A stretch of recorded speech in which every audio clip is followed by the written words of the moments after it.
Olá, muito boa tarde. Você acompanha agora notícias do Brasil e do mundo desta terça-feira.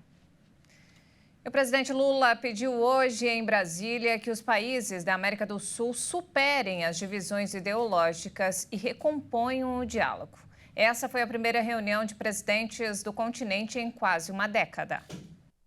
11 presidentes participaram do encontro na sede do Ministério das Relações Exteriores, que foi definido por Lula como um retiro para dialogar de forma relaxada e franca. O que nos reúne hoje em Brasília é o sentimento de urgência de voltar a olhar coletivamente para a nossa região. É a determinação de redefinir uma visão comum e relançar ações concretas para o desenvolvimento sustentável, a paz e o bem-estar das nossas populações.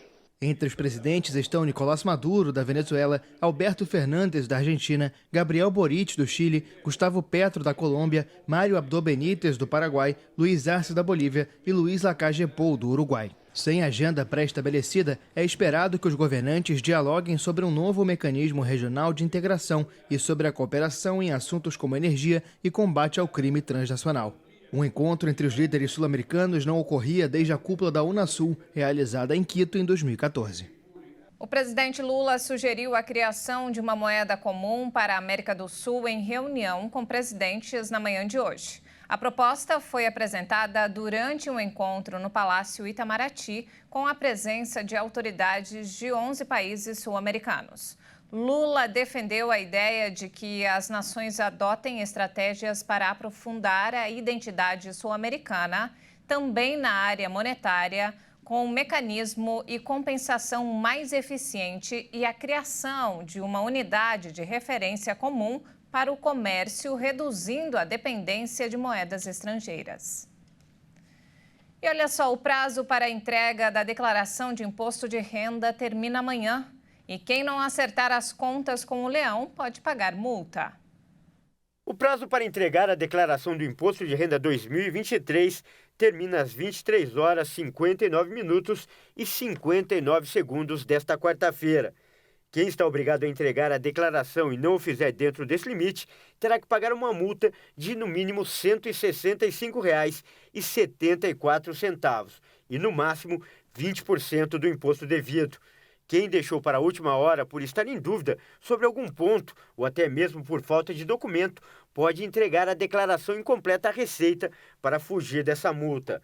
Mas deve completar as informações o quanto antes por meio de uma declaração retificadora, para evitar cair na malha fina. Uma dica é optar pela declaração pré-preenchida, que já vem com vários dados enviados à Receita Federal por empresas.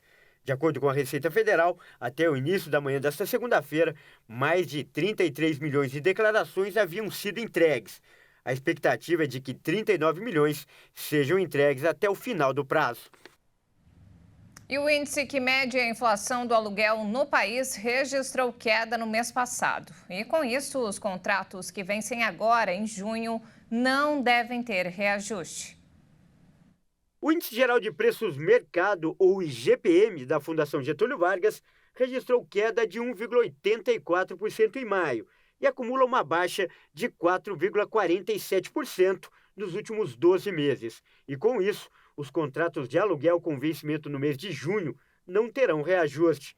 Trata-se do menor patamar da história do indicador desde maio de 1990. O número leva em consideração os novos contratos de locação firmados no mês. É importante lembrar que a maior parte dos contratos possui cláusulas que barram o reajuste negativo do indicador. Assim, o máximo que o locatário consegue é manter o mesmo valor pago atualmente.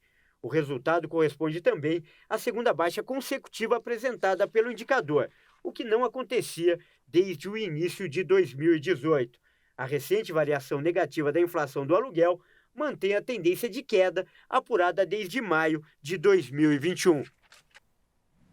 E nos destaques internacionais, as tensões continuam altas no Kosovo, onde manifestantes sérvios questionam as eleições municipais.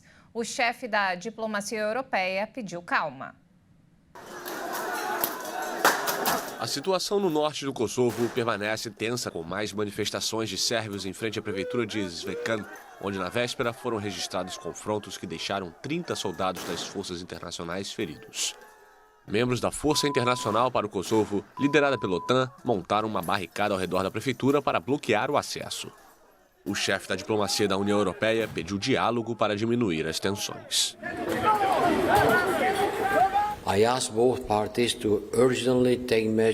Peço às duas partes que tomem medidas urgentes para diminuir as tensões imediatamente e incondicionalmente. Qualquer ação unilateral deve ser evitada e a calma restaurada.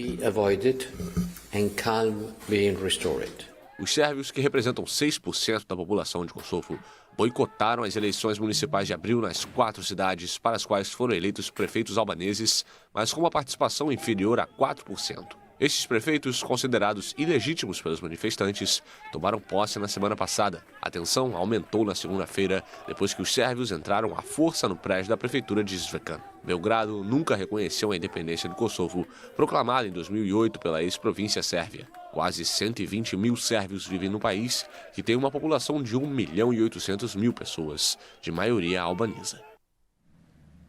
E olha só, a segunda-feira foi de disputa entre os líderes republicanos e democratas no Congresso norte-americano. A batalha política foi pelos votos necessários para a aprovação de uma lei que vai evitar que os Estados Unidos deem um calote histórico e catastrófico em sua dívida. O presidente americano Joe Biden disse nesta segunda-feira que se sente muito bem com relação às possibilidades de um projeto de lei que tenta evitar um default catastrófico nos Estados Unidos. Biden pediu aos democratas que tenham alguma excitação que falem com ele. Líderes republicanos e democratas buscavam o apoio necessário nesta segunda-feira para que o projeto tenha apoio suficiente no Congresso. Há uma semana da data que, segundo o Departamento do Tesouro, marcará o momento em que os Estados Unidos começarão a ficar sem recursos, em 5 de junho, o projeto, originado em um acordo bipartidário liderado por Biden e pelo presidente da Câmara de Representantes, Kevin McCarthy, enfrenta a rejeição dos democratas progressistas e de republicanos. Os ultraconservadores consideram que McCarthy deveria ter garantido neste acordo cortes ainda maiores nos gastos públicos, em troca do aumento do limite da dívida dos Estados Unidos. Ao mesmo tempo, a ala mais à esquerda do Partido Democrata também manifesta sua insatisfação com a decisão de Biden de aceitar cortes nos gastos públicos. E a Coreia do Norte vai lançar nas próximas semanas um satélite espião para monitorar a atividade dos Estados Unidos na região. A agência oficial de notícias da Coreia do Norte, KCNA, confirmou que o país vai lançar um satélite espião em junho. O objetivo do projeto vai ser vigiar os movimentos militares dos Estados Unidos em tempo real. O vice-presidente da Comissão Militar acusou Washington de efetuar atividades de espionagem na área da Península Coreana. O Japão garantiu que na segunda-feira, Pyongyang tinha notificado que planejava lançar nas próximas semanas um satélite, ainda que se acreditasse que seria de um míssil balístico. Testes de mísseis balísticos efetuados pela Coreia do Norte em 2012 e 2016 foram denominados como lançamentos de satélites e ambos sobrevoaram a ilha de Okinawa, no sul do Japão. A Coreia do Norte intensificou os lançamentos dos mísseis nos últimos meses. Alguns chegaram a ativar os sistemas de emergência japoneses. Os foguetes de longo alcance e os lançadores espaciais compartilham da mesma tecnologia. Analistas consideram que desenvolver a capacidade de colocar um satélite em órbita permite que Pyongyang consiga encobrir evidências dos mísseis balísticos intercontinentais.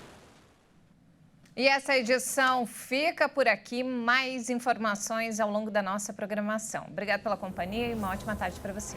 Até mais.